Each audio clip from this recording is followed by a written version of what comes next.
Mincy pie? You fucking mince pie snob.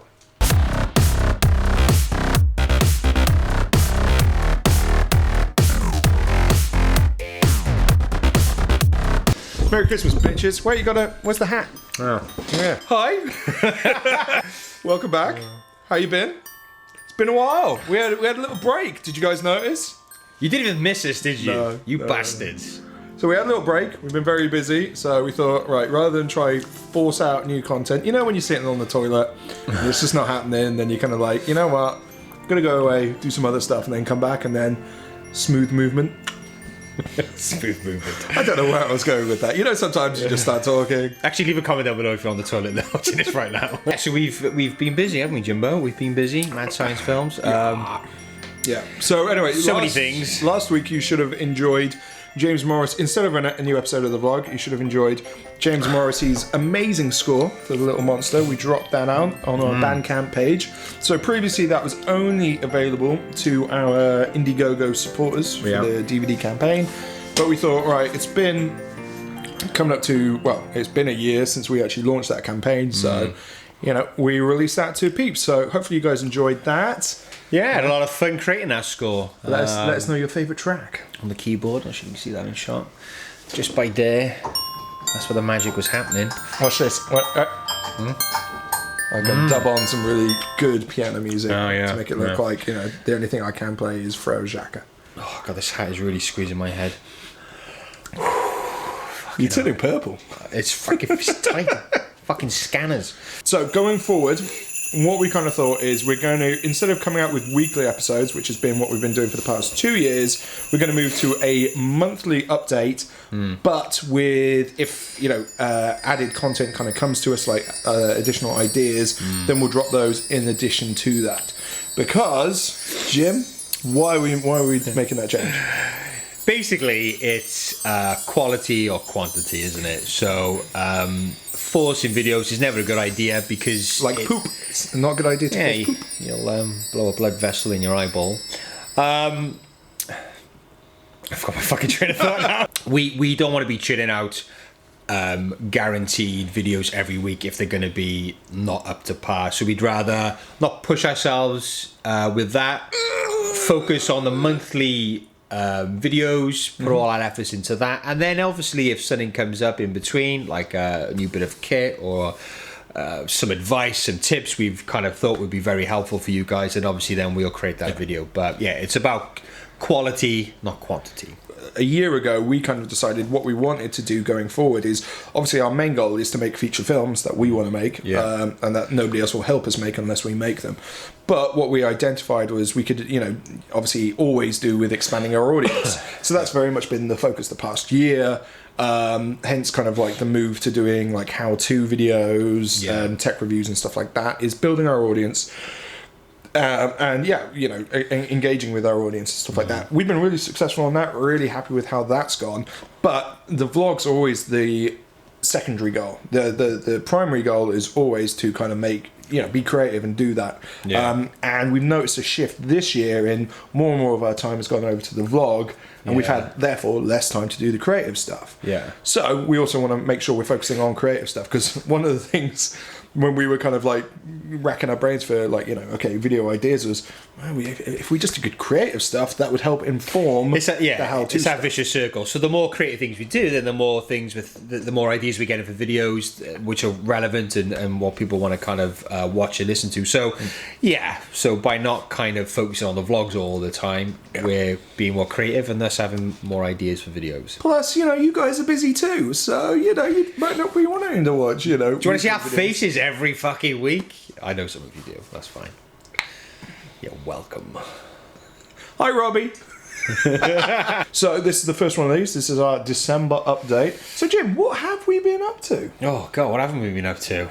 No, let's not do that. Let's do what we've been up to. We've been up to, well, we just finished not long ago shooting a short film with Craig Fisher, who we've mentioned in previous episodes. Yes. So we've talked about Craig in the past. He's double bill of vids, The Midnight Jester and You've Been Bad. Big fans of those videos. So Craig approached us Halloween time, I think, about doing a Christmas horror short, and I said, it's Halloween, why would we do that now? That's not enough time. Craig assured us that he could get it done, and we'll see. But we're in post-production on that. We're pretty close to picture lock, so yes, hopefully we'll get a Christmas horror short out. A lot of fun working with Craig in that capacity. Originally, Craig helped us out on Little Monster as production assistant, so it's been interesting working with him as director. Yeah. We've very much been producers, production company, supporting him find his vision. We're now co-editing the picture, and yeah, we're leading up to picture lock. Yeah, it's looking good. And working with new people, which has always been one of the great things about collaborating with other filmmakers, is working with them, working with their teams as well. Met some really talented people who we definitely want to work with again in the future. Definitely. Not that James Morrissey guy, though. What a twat. Yeah, a lot of fun. Shot on the Blackmagic, so his first film with the Blackmagic Pocket 4K.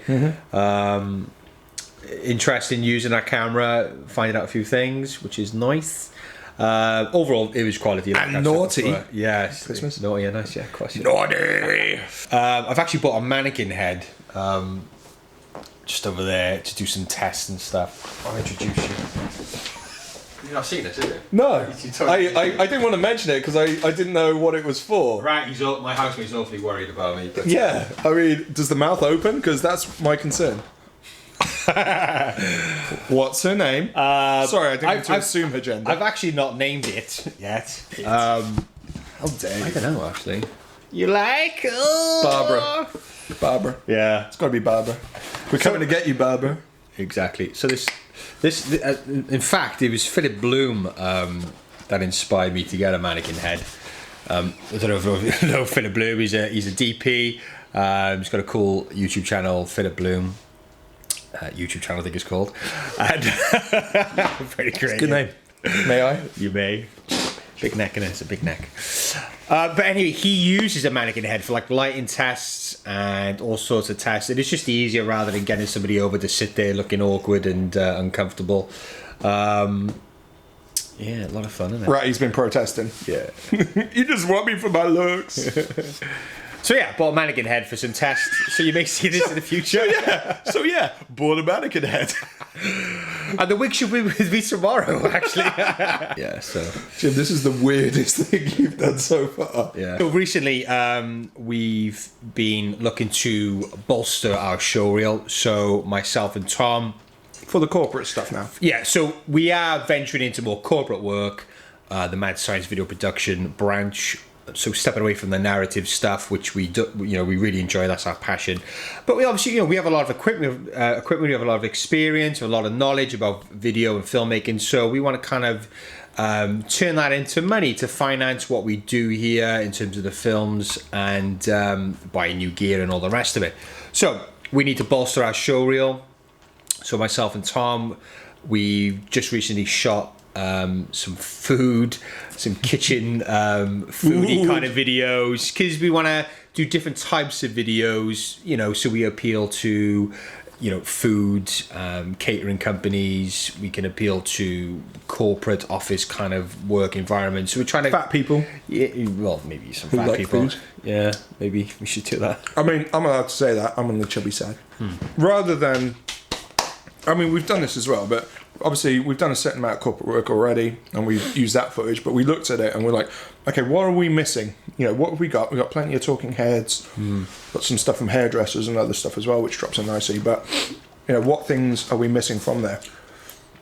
So I think the two things that you've identified was like a cooking video kind of thing, so great, gone ahead and done that. And then the other thing is more like a music video kind of thing.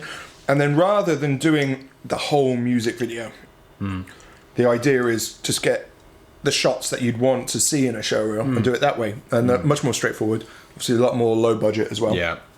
And really letting the showreel dictate the shots rather than just doing a whole big thing and then only being able to use a couple of shots from it. So yeah, I mean the whole showreel, it's so important. I mean, that's obviously where you're displaying the work that you're capable of and where people will go to kind of see if they want to hire you to do their videos. So we need to put a lot of thought in. We have, and we are bolstering up that showreel.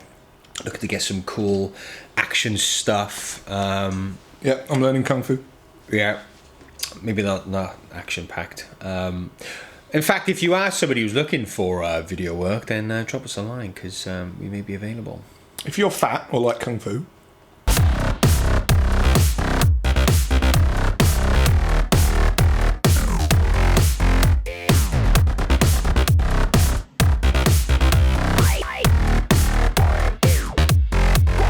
no belts, because like no belt will fit.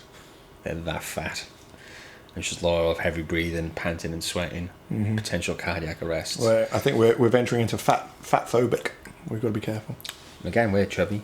Yeah, we're allowed to. More of me to love, baby.